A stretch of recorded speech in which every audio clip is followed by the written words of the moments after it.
and welcome back to the Hot Lap. We are talking mainly Ferrari and Red Bull news today, going into the Australian Grand Prix. This time next week we'll have known who have won, Max Verstappen. But what's interesting also, we'll have known the order, who's fast and who's not. Is Mercedes actually going to recover? But as I said, pretty much all about the Red Bull and Ferrari team here.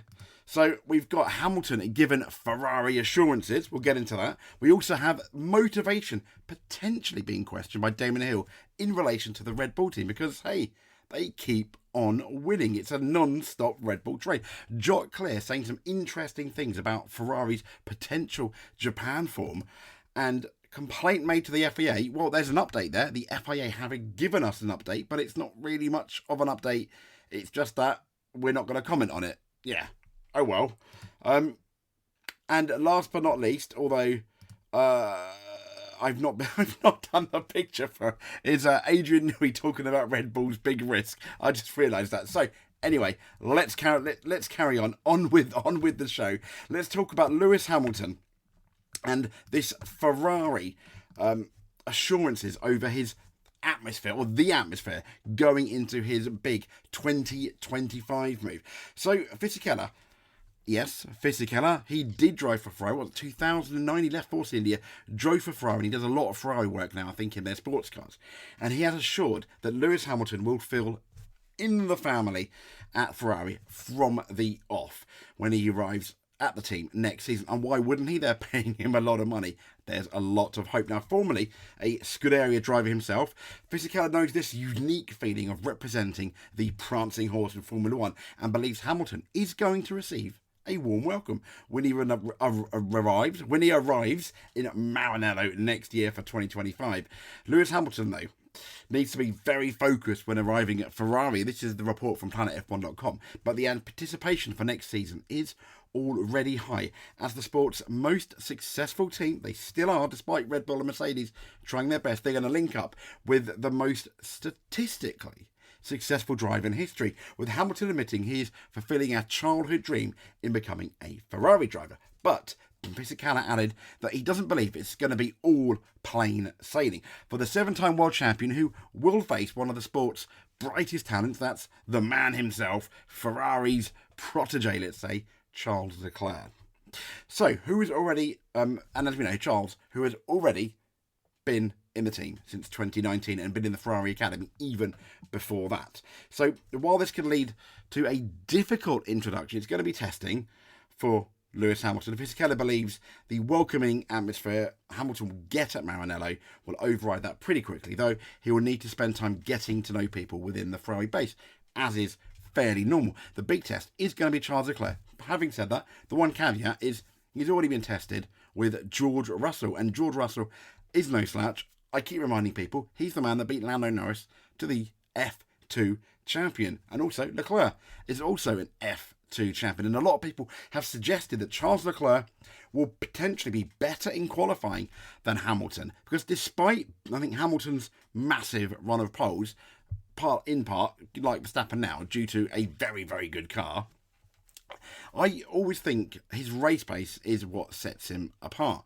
I mean, Bottas, who I don't think is no slouch in qualifying, managed to beat him a few times, as did Rosberg. I don't think Hamilton's known for his amazing consistently qualifying, although he has done amazing laps. Remember that one in Singapore. So it's going to be interesting to see, I think, in the races where these two are preserving the tyres.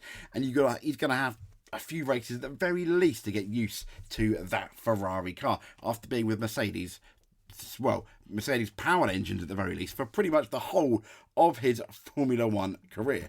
So next up, we've got motivation being questioned from Red Bull. Let's get rid of these ads. So this is again from planetf1.com, but it's Damon Hill who's raising the motivation concern after what can only be described as a very dominant start with 2-1-2s by Red Bull. So the 96 champion, he's pretty much said that Red Bull must be feeling great when it comes to their on-track performances after a meteoric start, ominous start to 2024. Red Bull were pretty clear publicly in stating that their expectation that the F1 grid are going to converge for 2024 after achieving, in the end, what was comfortable back-to-back titles.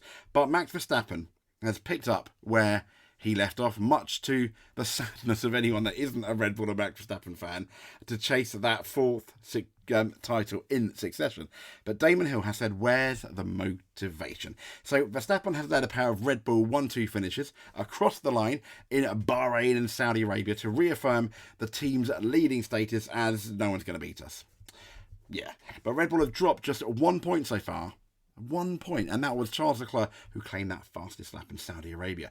Having speaking on the F1 Nation podcast, available from Apple, I think Spotify, and well, all other podcasts, Hill said, in relation to Williams' dominant 1996 campaign, which Damon Hill won, he said the motivation can be tough to find when starting a season so strong, as did Hill. He said it's nice when you get a 1-2 to start off your season and your Constructors' Championship, so it's all looking and feeling great, he suggested. But he said the funny thing is, though, that it's quite difficult to get streaming emotion, because when you come second or you get beaten, you don't like it, you want to change the situation, there's a lot of motivation to change. Whereas, Hill says, when you win, you kind of, I know, that they will be trying still very hard to find improvements and gains, because they'll have to, but at the same time, where's the motivation? And he went on to saying the only motivation is that you're going to get caught. Well, let's hope so. And if you're looking over your shoulder and you can't see anyone that's going to catch you, then you almost go on holiday. Yeah. Okay, Damon. Fair enough. I mean, I think Red Bull, I know they've got a lot going on, and I know their senior leaders, let's say, their senior management, what the hell is going on there? But the actual team, absolutely amazing, doing an absolutely sterling job. Both drivers, I think Perez has almost been faultless, give or take, not qualifying that high up, but at the end of the day, on the Sunday, where it counts, he's finished in second. So I don't think you can even fault Sergio Perez. And a lot of people, including myself, predicted he's going to fall off that wagon. He has not done yet, albeit he hasn't exactly challenged Max Verstappen, but I think Red Bull are going to be happy with that, aren't they? They don't really want that. So Jock Clare has been saying some interesting things. Hello. Well, we got some fashion alert here. Oh my gosh. So, well, Jock Clare has not been saying some interesting things, because I'm trying to delete this blinking ad. Okay, so let's try again there. This is from ScuderiaFans.com. And Jock Clare reveals Ferrari will discover many things at Suzuka amid the SF 2024 development potential. So until 2023, it was Monty, I'm going to get the name wrong, I can only apologise, but it's going to be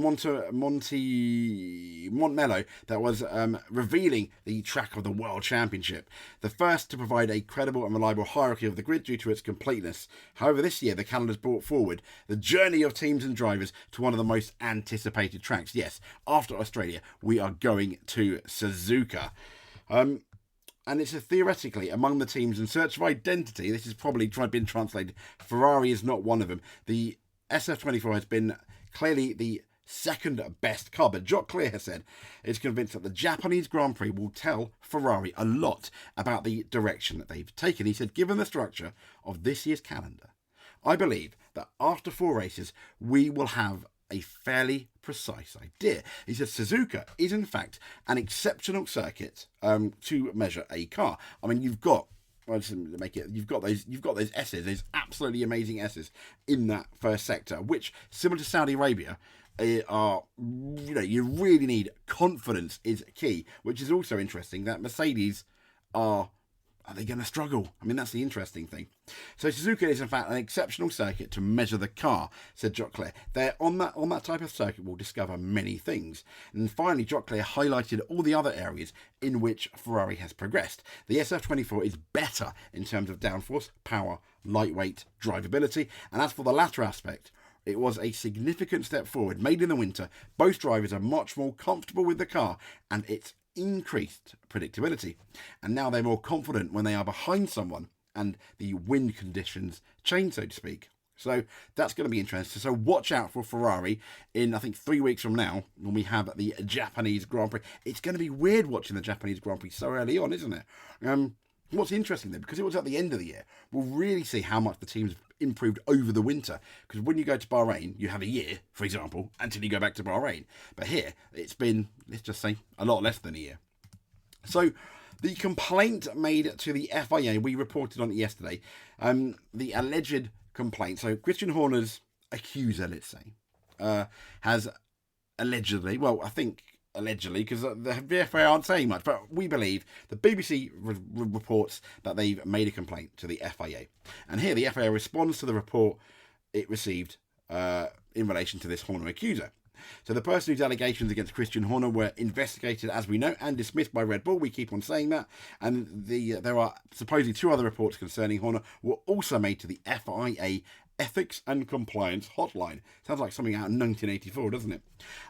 In a statement to racefans.net, where I'm reading this from, the FIA said all complaints to their ethics committee are handled with strict confidentiality. Now, at the FIA, inquiries and complaints are received and managed by the compliance officer and the ethics committee where appropriate. Both bodies, it says, operate autonomously, separately, guaranteeing strict confidentiality throughout the process. Now, as a consequence, and in general, we are able to confirm the receipt of any specific complaint, and it is unlikely, we're unable to confirm the receipt, and it's unlikely that we will be able to provide any further comment on the complaints that we may receive from parties. And as we know, Horner has consistently denied the wrongdoing, but don't think we're going to get anything more from it. And before the investigation concluded, though, the FIA issued a statement saying they're committed to upholding the highest standards of integrity, fairness and inclusivity within the sport, but wouldn't comment any further. So Ben Sulayem did interestingly say at the Bahrain Grand Prix that this situation was damaging the sport, though. So, yeah. Interesting. I mean, it's interesting stuff. So, last but not least, in terms of the story, I forgot to make the headline header. So, Adrian Newey, yeah, he's admitted that there's been huge risk on Red Bull future. This from GPFans.com. Sort of, kind of clicky baity, but I wanted to get into it. And it says here that Adrian Newey admitted that Red Bull have taken a big gamble on their approach to the 2024 season. Now, heading into the new campaign, the team, as we know, were heavy favourites, once again, having won the last 3 drivers at World Championships, and particularly 22 and 23, almost a walkover. Well, 2023 definitely was. Red Bull have so far played up to their tag, dominating those first 2 races of the year. That's Bahrain and Saudi Arabia, with 1-2 finishes. But Red Bull raised eyebrows after revealing what looked like a slight departure when releasing their car, so to speak. So the RB19 is quite different to the new car, and it's lost one of the as we know, the RB19 lost just 1 race last year. The RB20 appears to borrow ideas from their rival Mercedes in regards to this zero pod concept.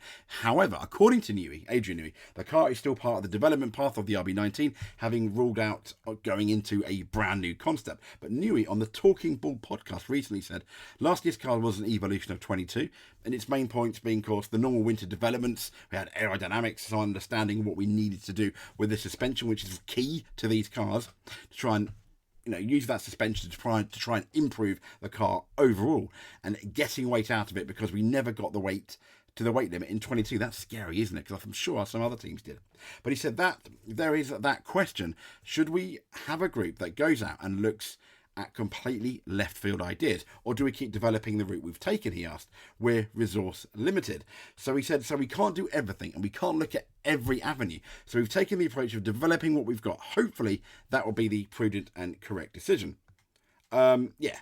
So, I mean, there we go. And I think what Adrian Newey is saying with it is kind of like a risk. A lot of people have suggested that Red Bull have taken this more extreme development path. I know he says it's evolution, not revolution, but it does.